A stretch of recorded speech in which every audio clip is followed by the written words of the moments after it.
रामपुर गांव में एक लंगड़ा बूढ़ा जंगल के बीचों बीच एक गुफा में रहा करता था। वह बूढ़ा रात के समय ही अपनी गुफा से बाहर निकला करता था। रात के अंधेरे में उसकी गुफा में तेज रोशनी हो जाया करती थी, जिससे गांव वाले बहुत डरा करते थे। उनका मानना था कि वह लंगड़ा बूढ़ा कोई साधारण बूढ़ा नहीं है, वह जरूर कोई मायावी है जो गांव के जंगल में रह रहा है।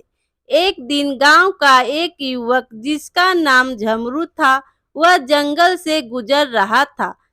तभी उसे किसी की रोने की आवाज सुनाई दी। अरे कोई मुझे बचाओ, मुझे, अरे कोई मुझे बचाओ, बाहर निकालो मुझे, बचाओ मुझे, बचाओ। ये झमरू कहता है, अरे भाई, न जाने यह किसकी आवाज है जो सहायता के लिए पुकार रही है, न जाने कौन है। भाई वह थोड़ा दूर चला, तभी उसे उस मायावी बूढ़े की गुफा दिखाई दी जिसके अंदर से आवाज आ रही थी। जैसे ही झमरू उस गुफा के पास पहुंचा और अंदर गुफा में जाने लगा, तभी वह मायावी बूढ़ा बाहर आ गया। फिर वह बूढ़ा बोला, मेरी गुफा में कहाँ जा रहे हो नादान इंसान? क्या जानते नहीं हो कि यह मेरी गुफा है? इसमें कोई भी गांव वाला नहीं जा सकता है। क्या तुम जानते नहीं हो? ऐसे डरावने बूढ़े को देखकर झमरू डर जाता है। फिर झमरू बोला, नहीं नहीं बूढ़े बाबा, मैं आपकी गुफा में नहीं जा रहा था। मैं तो इस जंगल से गुजर रहा था, लेकिन फिर किसी की रोने की आवाज सुनाई तो इधर आ गया। नहीं नहीं, मैं जाता हूँ यहाँ से। जिसके बाद झमरू वहां से दुम दबाकर भाग निकलता है और गांव पहुंचता है और गांव वालों को अपनी आप बीती सुनाता है। अगली सुबह चाय की दुकान पर गांव के दो आदमी बातें कर रहे थे। अरे भाई, कल रात को जो अपना झमरू है, अरे वही झमरू कल रात को वह जंगल से गुजर रहा था, तो उसे उस लंगड़े बूढ़े की गुफा से किसी की रोने की आवाज आ रही थी।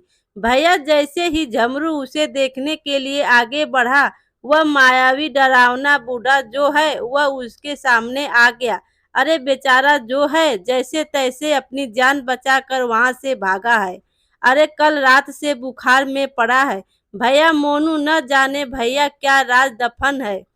उस मायावी बूढ़े की गुफा में दूसरा व्यक्ति बोलता है, पता नहीं भैया, डर के मारे जो है कोई भी गांव वाला उस बूढ़े की गुफा में जाने की हिम्मत नहीं करता है। भैया भगवान ही जाने क्या राज दफन है। उसी गांव में कमरू नाम का एक मछुआरा रहता था। गांव में सब उसे कमरू बुलाते थे, जो जंगल के किनारे से नदी से मछलियां पकड़ा करता था। एक दिन कमरू नदी के किनारे बैठा हुआ था, अपनी जाल को फैलाकर मछली पकड़ने की कोशिश कर रहा था। कमरू कहता है, अरे अरे, आती क्यों नहीं कोई मछली मेरे जाल में? आज कई दिन हो गए हैं, लेकिन कोई भी मछली मेरे हाथ नहीं लगी है। लगता है आज फिर से मेरी बूढ़ी माँ को भूखा ही सोना पड़ेगा। हे भगवान, तू कब कृपया करेगा मुझ गरीब पर? और वह रोने लगता है। थोड़ी देर बाद कमरू खाली हाथ अपनी झोपड़ी में आता है। घर पहुंचने पर उसकी माँ कहती है, अरे कमरू आ गया, मैं कब से तुम्हारा इंतजार कर रही थी। अरे मुझे बड़ी जोर से भूख लगी है, क्या आज भी तेरे हाथ कोई अच्छी मछली नहीं आई? कमरू बोला, नहीं माँ, मुझे माफ कर दो, मैं आज भी तुम्हारे लिए कोई मछली पकड़ कर नहीं ला पाया। न जाने क्यों मेरे जाल में कोई मछली फंसती ही नहीं है। कई दिनों हो गए हैं, मैं जानता हूँ कि तूने कुछ नहीं खाया है। हाय हाय, न जाने हम अभागों ने कैसी किस्मत पाई है। कमरू की माँ कहती है, दुखी मत हो, देखना सब ठीक हो जाएगा, कोई ना कोई राह में जरूर दिखेगी। हाँ, अगली सुबह कमरू फिर से अपना जाल लेकर नदी किनारे जा रहा था। हे भगवान, आज तो कोई मछली हाथ आई जाए, अगर नहीं आई तो आज फिर से मुझे और माँ को भूखा सोना पड़ेगा। कमरू थोड़ी दूर चलता है, तभी उसे जंगल की ओर से किसी की रोने की आवाज सुनाई देती है। फिर उसी गुफा में से आवाज आती है, अरे कोई है, निकालो मुझे यहाँ से, कोई तो सहायता करो मेरी, निकालो मुझे यहाँ से। तभी कमरू कहता है, अरे यह कौन रो रहा है? लगता है किसी को सहायता की आवश्यकता है। फिर कमरू का था, यह आवाज तो जंगल की ओर से आ रही है। न जाने जंगल की ओर जाना ठीक होगा कि नहीं।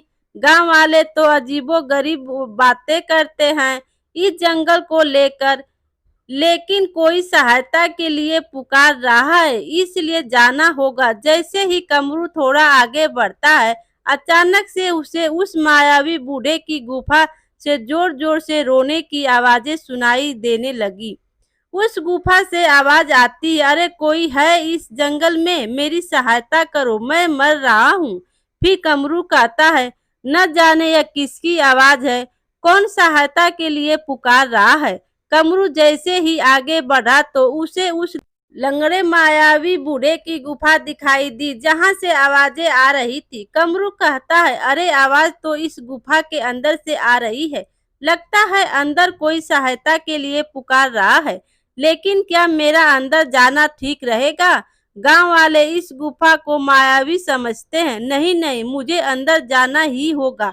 कोई सहायता के लिए पुकार रहा है, इसलिए अंदर जाना ही होगा। इसके बाद वह गुफा के अंदर जाता है।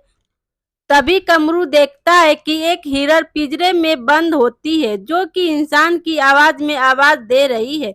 फिर वह हिरण बोलती है, अरे कोई है जंगल में, मेरी सहायता करो।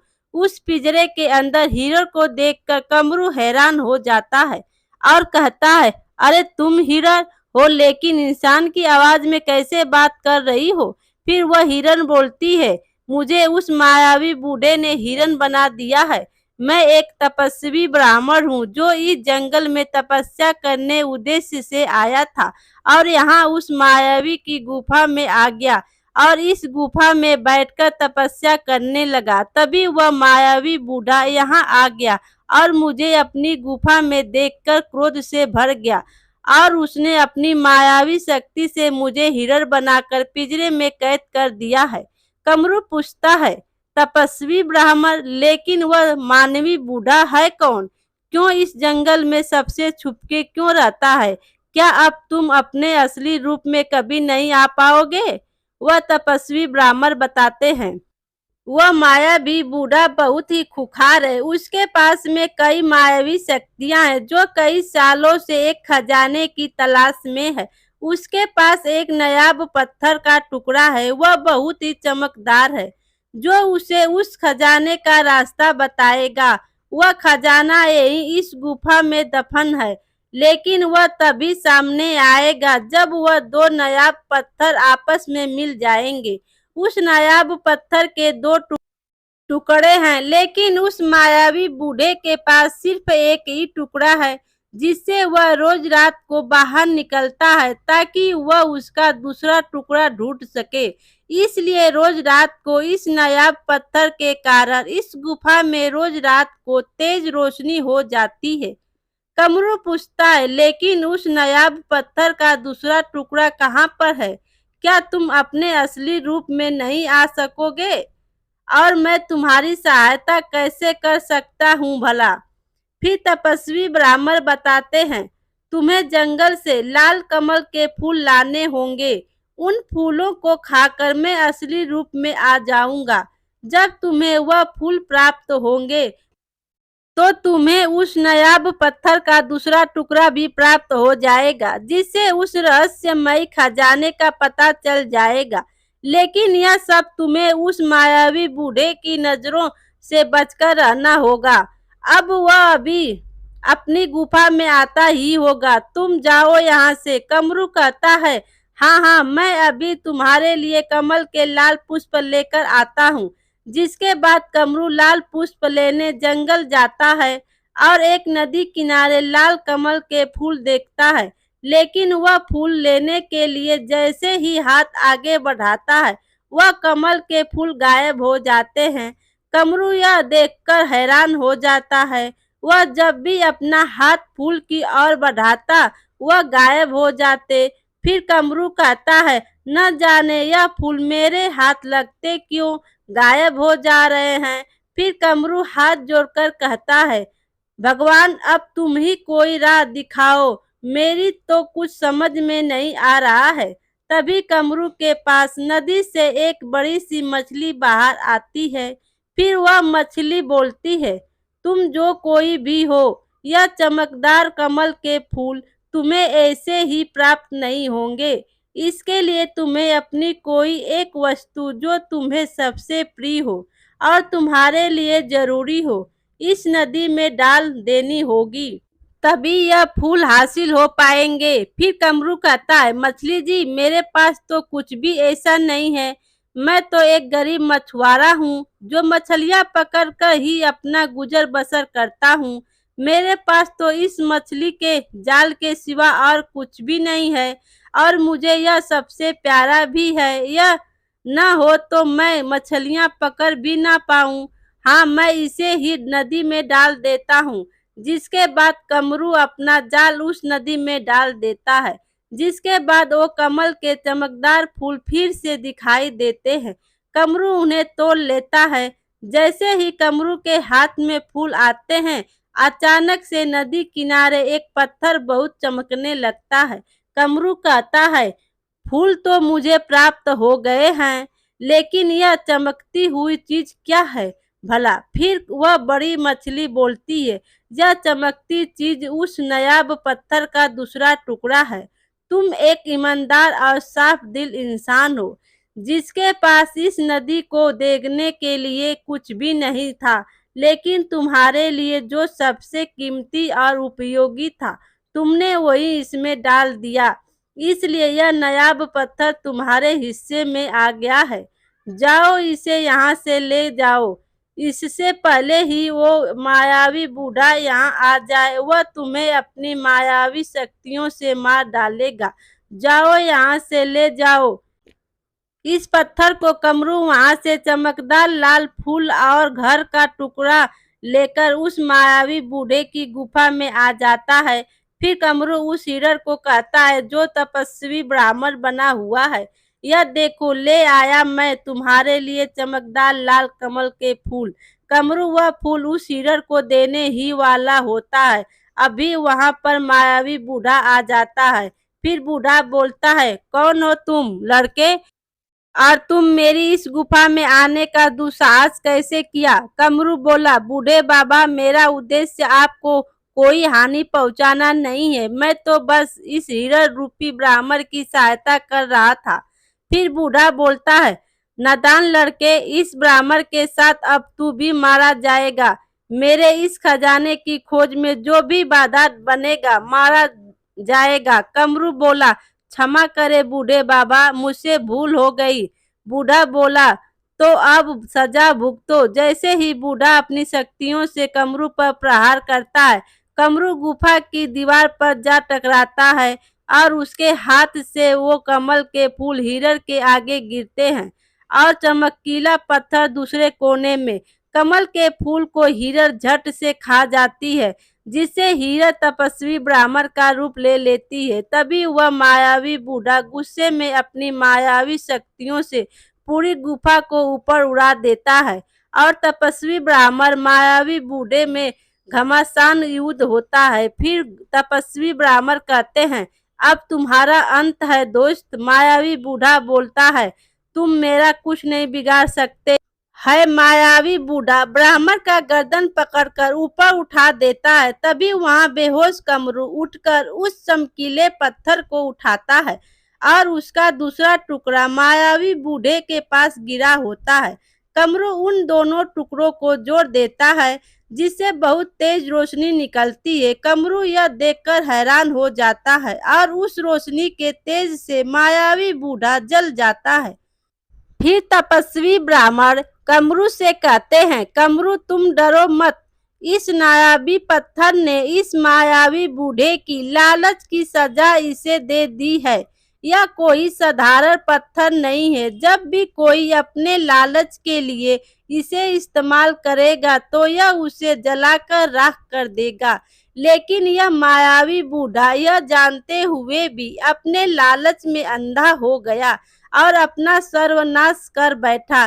फिर कमरू कहता है, अरे अरे यह क्या हो गया भैया, इस बूढ़े बाबा को लालच नहीं करना चाहिए था। तभी तपस्वी ब्राह्मण मुड़कर देखते हैं कि गुफा की जगह बेशकीमती खजाना था। तपस्वी ब्राह्मण उस खजाने में से कुछ हिस्सा कमरू को देते हैं। भले इंसान, इस खजाने में से कुछ हिस्सा तुम्हारे लिए, यह तुम्हारी इंसानियत का तोहफा है। तुम एक साफ दिल के ईमानदार इंसान हो जो बिना डरे इस मायावी गुफा में चले आए। तुम्हारी वजह से मैं हिरन से अपने असली रूप में आ पाया। जाओ कमरू, अब तुम इस खजाने की मदद से अपना जीवन अच्छे से व्यतीत करना। फिर कमरू कहता है, आपका बहुत बहुत धन्यवाद तपस्वी ब्राह्मण, मैंने जो भी आपके लिए किया वो तो मेरा एक इंसान होने के नाते कर्तव्य था। अभी खजाने की वजह से मेरी माँ को कभी भूखा नहीं सोना पड़ेगा। यह कहते हुए कमरू की आंखों से आंसू आ जाते हैं।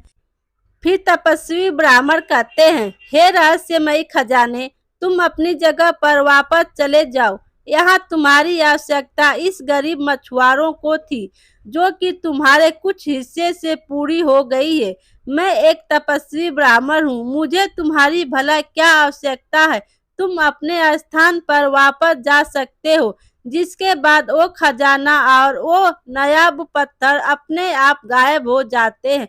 जबकि इसकी खबर गांव वालों को पड़ती है तो सभी कमरू का बहुत सम्मान करते हैं और अब गांव वाले जंगल में उस मायावी बूढ़े के खौफ से आजाद हो गए थे और कमरू अपनी माँ के साथ खुशी खुशी रहने लगता है। मेरे प्यारे दोस्तों, कहानी अच्छी लगी हो तो लाइक कीजिए और अपने दोस्तों में शेयर कीजिए और चैनल पर नए हो तो चैनल को सब्सक्राइब कीजिए। Thank you.